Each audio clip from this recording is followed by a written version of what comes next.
A disaster hits your neighborhood, phones are dead, and emergency crews can't get through. Maybe a friend falls and injures themselves, or someone nearby suffers a burn. What do you do before help arrives? This episode is all about giving you the practical first aid skills every woman should know to stay calm and take charge in those high-pressure moments. Hi, I'm the Urban Lady Prepper. I help single moms and solo women with practical emergency preparedness. But of course, all are welcome to become better prepared for whatever happens next. In this episode, I'm arming you with practical information you'll need to take decisive action in a high-pressure situation. Whether you're a new prepper with limited first aid knowledge, or you may even know CPR or have taken a course, I'll guide you through simple yet life-saving tips that go far beyond Band-Aids. Stick around, no pun intended, because being prepared isn't just a smart choice. It could very well make all the difference when it truly counts for those you care about. Of course, you have to start with a complete first aid kit. This is a game changer. Let's break down what you should have. Adhesive bandages, sterile gauze pads, adhesive tape, antiseptic wipes, scissors, tweezers, and burn cream are essentials. Add some pain relievers, a CPR face shield, a thermal blanket for those unpredictable moments. Think about your specific needs, too. If you or someone close has allergies, an EpiPen could be important. Personalize your kit so it's ready to go in a flash. A well-stocked kit is more than just supplies. It's your peace of mind when the unexpected happens. Remember, a trusted kit can save time and lives. Next, let's talk about the core first aid skills every woman should know. The basics include stopping bleeding, treating burns, and immobilizing a broken arm or leg. For instance, if someone starts bleeding heavily, the first thing you should do is apply direct pressure to the wound. You don't need a tourniquet unless the injury is severe to an artery. If you're dealing with a minor burn, run cool, not cold, water over the area for at least 10 minutes and cover it with a non-stick dressing. This is another example of why having water stashed is so important. Do not apply any creams or butters, just aloe vera gel, the burn cream if you have it, or petroleum jelly. Don't use cotton balls or other fluffy material that can stick, and don't try to remove any clothing that might be stuck to the burned area. When it comes to fractures, making a splint with something sturdy, like a piece of wood or even a rolled-up magazine, will help keep the limb stable. These skills are simple but crucial in stabilizing someone until professional help arrives. Practice these skills regularly so they become second nature. If you have kids, make sure they know where the kid is and how to do these basics. Children as young as 5 can learn basic first aid. Even with that knowledge, and even if you have more advanced skills, I'm willing to bet your first aid knowledge is dangerously incomplete. For decades, the default model for medicine, from clinical trials to the CPR dummy you practiced on, has been male. This created a massive, dangerous blind spot in how we think about health emergencies. The assumption was that men and women experience the same crises in the same way, but they don't. So I'll also include information about women's health that most training probably left out. What if I told you that the classic sign of a heart attack, that dramatic chest-clutching pain, isn't what many feel at all? For women, it can feel more like bad indigestion or sudden crushing fatigue, and that one misunderstanding is costing lives. And this isn't just about heart attacks. It's about a whole range of life-threatening conditions where the symptoms in women can be different, quieter, or easily brushed off as something minor. Think of it like having a map where half the roads are missing. You might think you're heading in the right direction, but you're completely unaware of the cliffs and hazards that aren't marked. This knowledge gap isn't malicious. It's a systemic oversight, but the consequences are deeply personal and can be catastrophic. When we only teach half the story, we leave women vulnerable. We train friends, family, and even first responders to look for symptoms that might never appear, while the real signs of a crisis go ignored. So it's crucial to include these tips because, especially in a disaster situation, more of these events are likely to occur, and you want to be able to recognize them while providing any initial care. So, what should you exactly be looking for when it comes to a heart attack?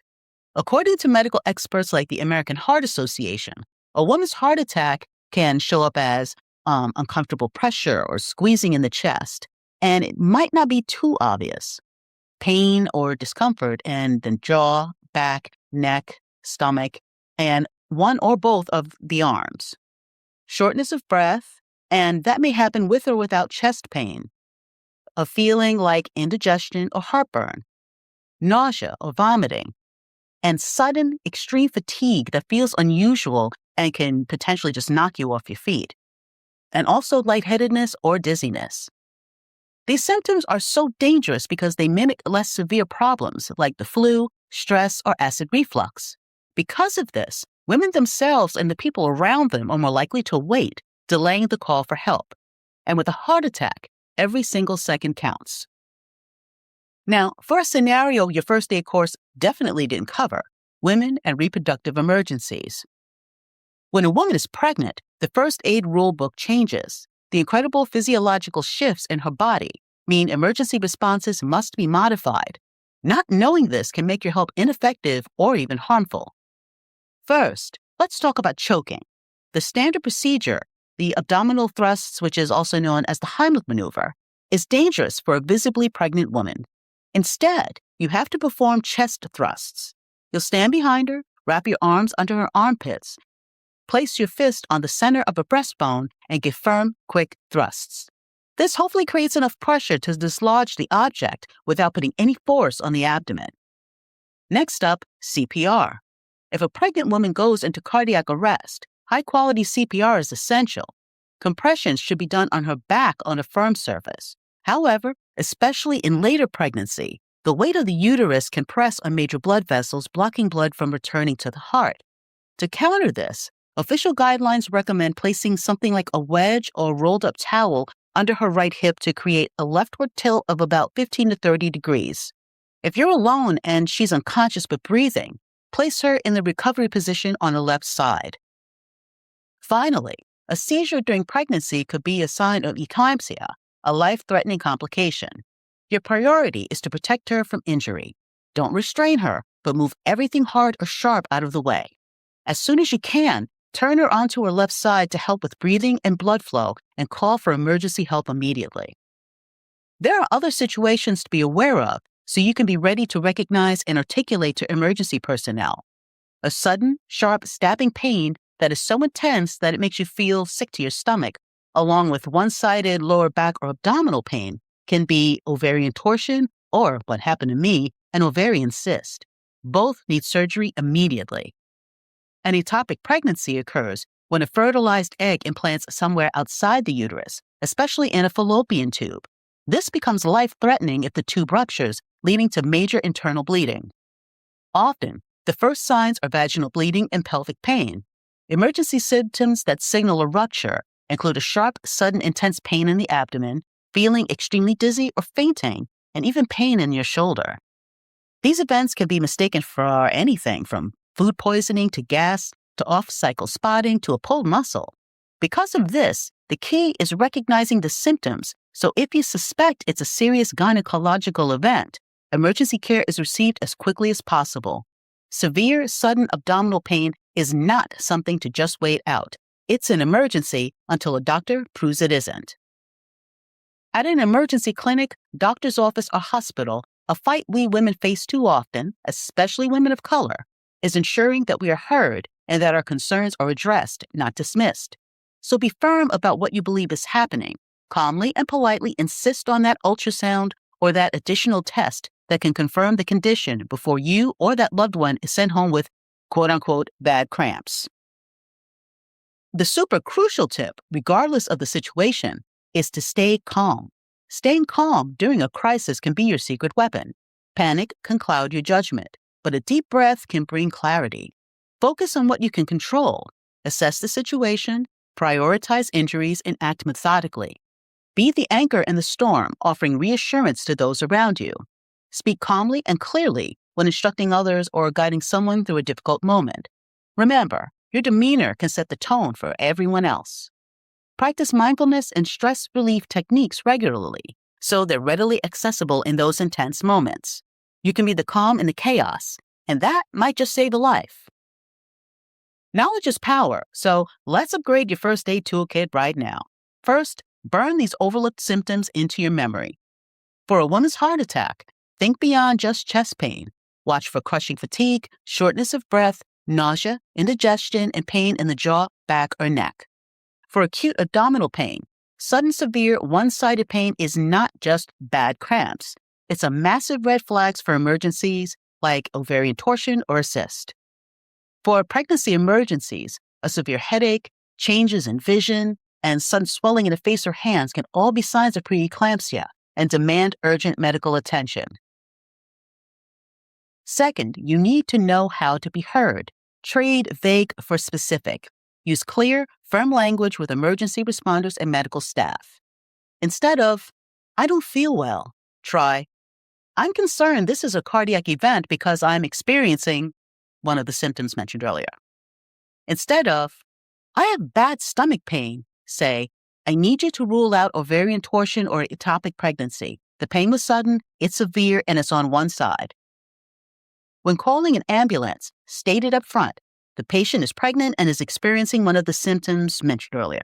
That single detail immediately changes how first responders will approach the situation. This information isn't meant to scare you. It's meant to empower you. And the most powerful thing you can do right now is share it. Send this video to your sisters, your mom, your daughters, your partner, your friends. You can put this life-saving knowledge directly into their hands. You can help someone spot the signs in themselves, or you could be the one who recognizes a crisis in a loved one and saves their life. And if you ever had an experience where your symptoms were dismissed, or you had to fight to be believed by a doctor, please share your story in the comments. Your experience helps others feel less alone and gives them the courage to speak up for themselves. Your first aid training provided a good foundation, but it was incomplete. True preparedness means understanding that a woman's body can signal a crisis in ways we were never taught to look for.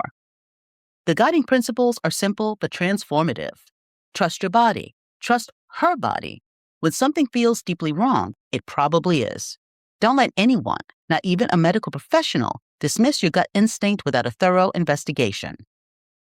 By understanding these things, you're no longer just a bystander, you're an advocate.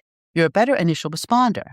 And together, we can make this information common knowledge, ensuring every woman gets the immediate, correct care she deserves.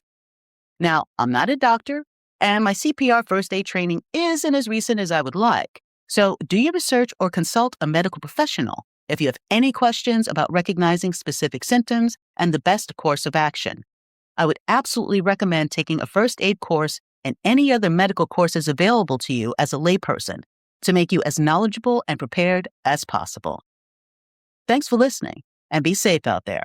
Until next time, this is the Urban Lady Prepper signing off.